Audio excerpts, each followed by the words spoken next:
پس دوستان گرامی یک دخترکا بسیار دوگانگی را سخت گیرن اگر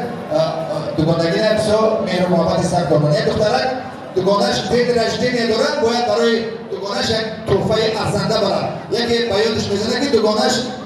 میخی گروشکره با زبان تاجیکی گیریم اگر میخی گروشکره بسیار دوست میدارن بازجوهای ملایمه.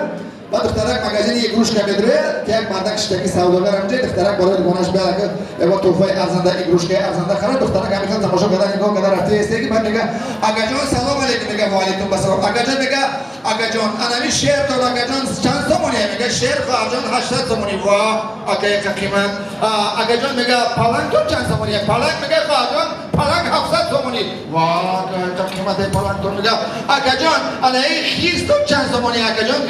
خیز میگه خواهر جان خیز 600 تومانی وا آقا این قصد چون اینجا قیمت بده یکی دخترک میگه که میبینه آقا جان انمی مایمون تو چند زمانی آقا جان میگه چی میگه خواهر جان میگه آقا جان مایمون تو چند زمانی فروشنده مرد که خاص میگه ای خواهر ساز نگاه که این مایمون است ای آینه